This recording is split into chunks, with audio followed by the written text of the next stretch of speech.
Hello everyone. With the long-awaited remake of Final Fantasy VII finally coming out to positive reception, I thought we'd look at one of my favorite expanded universe works from the game, the Advent Children movie. The previous release in 2005, the version I'm looking at today is a cut that came out 2 years later as part of a massive campaign for the game's 10th anniversary, so let's open up Final Fantasy VII Advent Children Complete. After a brief dedication to the fans of the world, we upload some fairly good shots and arrangement of the game's music, plays before we are introduced to introduce pair characters and the disease of geostigma. Cut to 2 weeks prior to this event, where we see Reno, played by Quentin Flynn, going after bounty in the mountains. Hopefully itself takes place at least 2 years after the events of the original game. There's a narration about the live stream, as well as a brief refresh of several key concepts in the game. Shinra, the mercenary group Soldier, the being Genova, and many other key moments from the original game. I must say, I really like how this movie handles the setting. Not only captures the more fantastic concepts of the game, it also makes things very realistic. Not only that, but given the time finally reviewing this movie, the geostigma plot that is eerily prescient. Shiva Lockhart, played by Rachel Lee Cook, is still holding things down. So his take on her is a key reason why I don't mind who was designing the remake. We have a Type 2 Zetai Ryuki here, folks.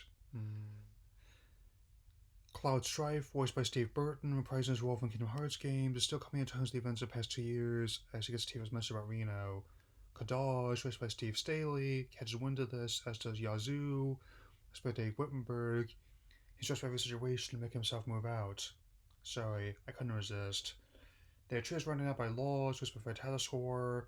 I will say that I am glad the majority of the game's crew also worked on this movie, especially director Tetsuya Nomura and music composer Nobuo Uematsu, who the ending, suing motorcycle chase slash fight in the mountains is quite impressive, with a nice blend of sword fighting, gunplay uses summons.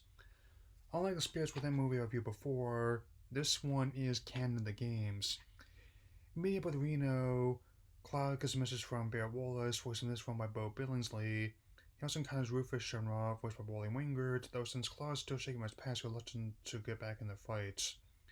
Also, I'm intentionally not mentioning their true intentions just yet. We'll get to that when the time comes. Apparently, Kadaj ambushed Reno during his mission, looking for the means to set off the intent to resurrect him. Also looking for their mother, who, as previously mentioned, is biologically Genova. Cloud declines the offer, and we cut to a cathedral where Tifa reveals that Cloud has the geostigma to a little girl named Marlene. Back with Reno and Rufus start trying to find their main employees when black smoke pours at their door. Stupid cheap weather stripping. As for Cloud's mobile phone, it may not seem like much now, but was placed sick for 2007. To the point many were disappointed that it couldn't be imported due to region locks. This was just before the iPhone and other devices had the market, to be frank. Cloud finds a phone in the child using it. It's revealed to be a flashback between him, Reno, and Rude. Kadaj accosts the man in the cloak, reveals he killed the other employees. He starts talking about his followers and how erratic his behavior is quite unsettling. Cloud reveals the site of makeup reactor, and after a flashback about his colleague Zach Fair, was Rick Gomez, hear an ominous voice before we cut back to the cathedral. The ensuing fight between Laws and Tifa is a notable highlight of the movie, which this cut extends with more animation once in the 2005 cut, along with arrangement of the Let the Battles Begin music. It also turns out the victory fanfare is Laws' ringtone, and Tifa isn't their real target. Marlene is one of their brother Denzel.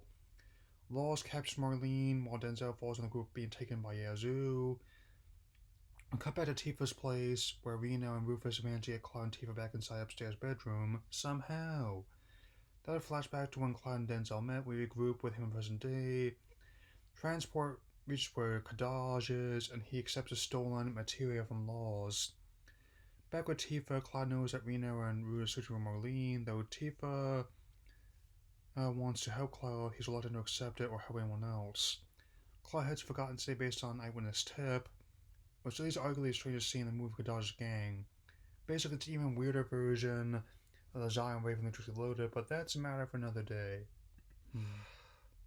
As Cloud heads Kadaj's base, with a flashback to when he met Aerith Gainsborough, voiced by Mina Suvari. I still don't know why the original release romanized her as Ares when every other version since has used her original name. Goes to confront Kadaj, seems to have taken up Sephiroth's sword. And so in fight scenes, another one that's been expanded from the original movie, and the choreography and music are just incredible. In the midst of it all, Vincent Valentine, voiced by Steve Bloom, joins the battle and gives more detail about the alien nature of the Geostigma. He further elaborates on Kadaj's plan to reject Sephiroth, and I never noticed before, but his voice almost sounds like Batman. Cloud, having learned the sickening truth, goes to confront Kadaj. As this plot with the Molson still works underwater, it's actually not that much of a stretch when you might think in a world of big swords, magic gunmen, and otherworldly beasts. Yazoo and Law scare off angry parents demanding their children back in the city with their summons, and Denzel has been corrupted by Kadaj. Reno and Rude, voiced by Crispin Freeman, try to take down the monument, and as Cloud returns to Marlene Dutifa's place, Kadaj speaks with a man in a cloak, and it turns out the material has Genova's cells inside. Familiar tunes start to play as the nightmare begins again. The material lights up, and a massive storm cloud emerges from the sky and erupts into more summons. The ensuing fight in the square is just great, and it's held up much better than I expected. The Sauron rips the monument from the ground, and the next fight between Reno, Rude, Yazoo, and Laws is fantastic. The angles, the choreography, the music really helps sell it. Even though it didn't get a theatrical release like the previous film did, it was still a great way to show off your home theater setup. Barrett joins the battle alongside Red 13, voiced by Liam O'Brien, and Kate Sith, voiced by Greg Ellis. Another element I like is how Barrett upgraded his arm cannon. More reinforced survivor for the lively ninja Yuffie Kisaragi, voiced by Christy Carson Romano, and Sid Heidwin, voiced by Chris Edgerly.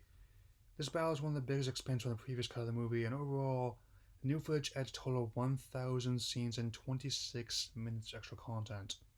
I already liked the previous movie, but seeing this at friend's place when I was 15 was one of the major motivators of getting support Blu-ray HD DVD.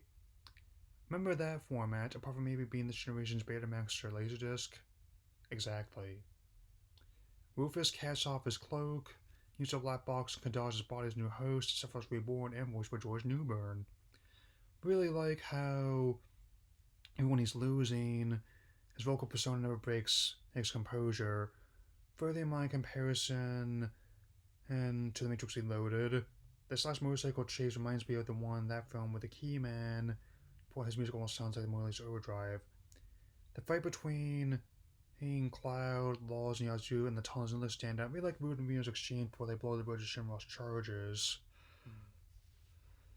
Now comes the final battle with Cloud and Sephiroth. I think the film's arrangements of the Genova and One Winged Angel music cues are fantastic. I don't know if the remake means we'll get more songs in Smash Bros. Ultimate, but as I mentioned before, no game already so many technical aspects. Glad early reception is positive, and since I enjoyed the demo, I'll definitely play when I get a chance to. With Cloud, Geostigma gone, the final sword fight between him and Sephiroth in the Ice Storm, which is spectacular. The way the two are leaping across crumbling buildings, how Cloud's sword can be separated multiple pieces, the storm clouds raging above them both. New games later episodes can do this fight justice, I'll be very grateful. As Cloud recalls the words Zack and Aerith left him with, his confidence is restored with a series of strikes, Sephiroth is defeated and leaves Kadaj's body in wave of feathers and proto-endgame decimation effects. Kadaj himself gets dusted as he becomes one with the life stream, and Rain heals as a part of a world healing wave. Yazoo tries to shoot Cloud, and when he tries to attack them, Yazoo and Laws disappear in a bright light. Marlene and Denzel take the streets, helping free of their illness. We close on Cloud again victorious, and him reconciling with his party as peace has again been restored to the world. Though the movie does have many parallels to the story of the game, it also does a good job of expanding on its world. While no masterpiece at any rate, much like Spirits Within, it does have more effort put into it than many other video game movies. It may not be a complex plot, and the editing does sometimes get a bit heavy on the flashbacks. The film has no shortage of fantastic animation and high-octane action. Even if both movies are among the better ones I've seen, this one definitely has an edge over Spirits Within, given how it's canon the games. If you haven't seen this movie, the complete cut is definitely one I'd recommend. Final rating is rated has started a 4. This likely won't be the last video game movie review I'll do in a new direction. I may even look at more Final Fantasy expand news material in the near future. Dilly dally, shilly shally.